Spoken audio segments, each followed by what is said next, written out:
Liberal Viewer presents. So probably the most decisive moment in any of the presidential debates between President Barack Obama and Republican challenger Mitt Romney came in response to a question about Libya, in which Romney erroneously relied on bad information from the right-wing Fox News smear machine as if it were fact, as you can see in this clip. I think it's interesting the president just said something which is that on the day after the attack, he went to the Rose Garden and said that this was an act of terror. That's what I said. You said in the Rose Garden, the day after the attack, it was an act of terror. It was not a spontaneous demonstration. Is that what you're saying? Please proceed, Governor.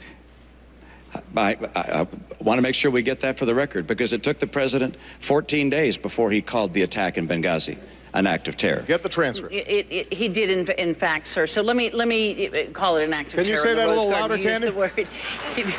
He did call it an act of terror. It did as well take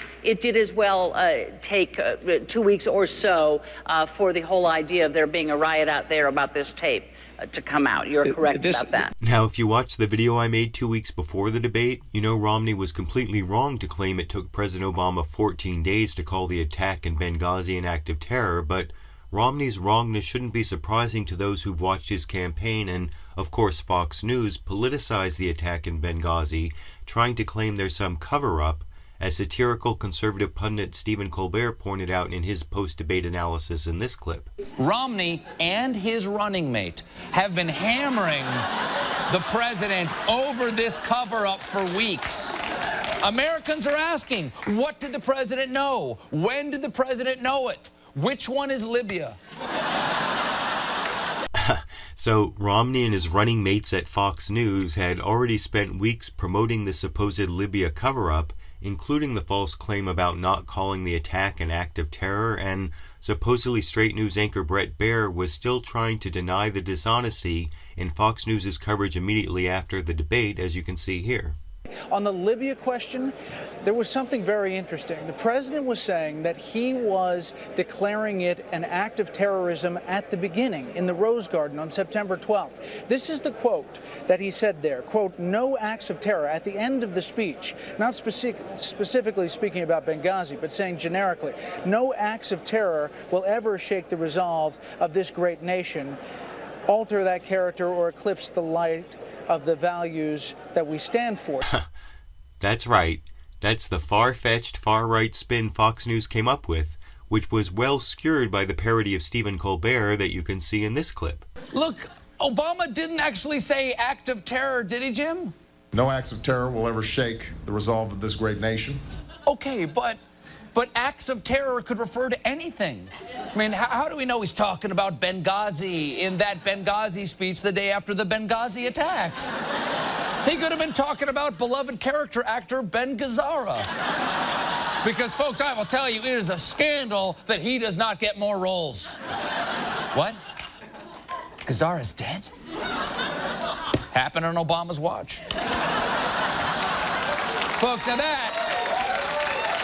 that's the truth. Well, I haven't actually seen any Fox News stories blaming President Obama for Ben Gazzara's death, but inside the Fox News bubble, they've been adamant that President Obama didn't call the Benghazi attack an act of terror, and what's great about the way Romney relied on Fox News false facts in the second debate is that it was an instance where the right-wing Fox News bubble actually had a political cost for Republicans, as Bill Maher pointed out to his panel after the debate in this clip. This is where the bubble is going to get you.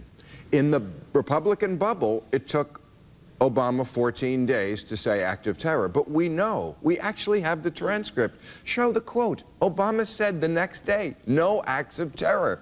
Now, this is so different because this election, like so many of our elections, is about zingers and gaffes, especially these debates, zingers and gaffes. Who's going to make the gaffe? This is a gaffe. Mitt Romney made a gaffe.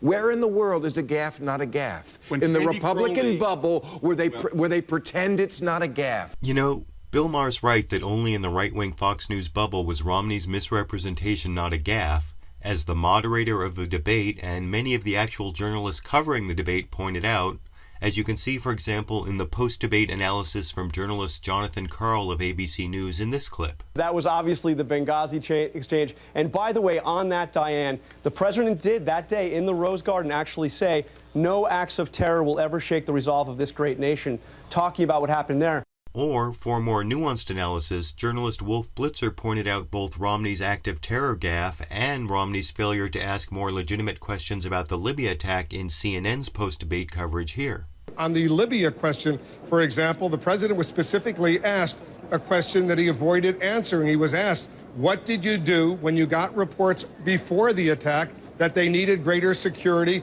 at that consulate in Benghazi? He avoided answering that.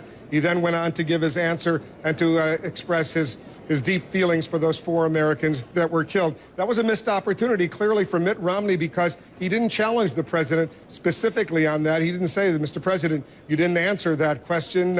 He then misreported what the president said on the day after that 11th anniversary attack on 9/11 on September 12th, when the president was in the Rose Garden. And he did say, in fact, no acts of terror will ever shake the resolve of this great nation. So that was a mistake by Mitt Romney, but it was obviously a missed opportunity as well. Now, that analysis was so balanced it may have been falsely balanced, because even with the additional emails and facts discovered since the debates, it still looks like Romney and his running mates at Fox News overly politicized the Libya attacks with claims of a cover-up based on no more than the normal mistakes and miscommunications to be expected in an ongoing investigation, and none of those nuances diminish the more immediate impact of that decisive debate moment, as was comedically exaggerated in a great opening sketch on Saturday Night Live that included this clip. I want to know why it took you so long to call the attack in Benghazi a terrorist act. I said that the day after. No, you didn't. Yes, I did. No, you didn't. Yeah, I did. No, in fact, I am willing to bet, here and now, that you have never, in your life, even once, used the phrase terrorist act. I'll get the transcript. Get it. Governor, he has, in fact, used the phrase terrorist act. Candy, no. Candy, come on. I'm afraid he did. Candy, please. Candy.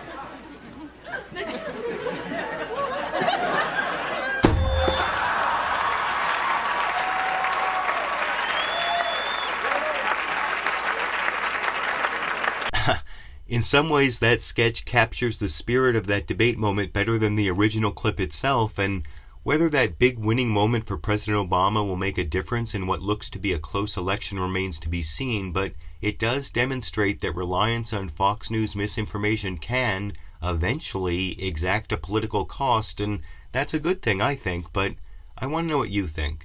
Isn't it good to see Republican reliance on Fox News misinformation actually can exact a political cost on a candidate in a debate? And regarding the facts of the September 11, 2012 attack on the American consulate in Benghazi, in this election year, are Republicans politicizing the blame for this September 11, 2012 attack more than any Democrats politicized the blame for the September 11, 2001 attacks? YouTube, you decide.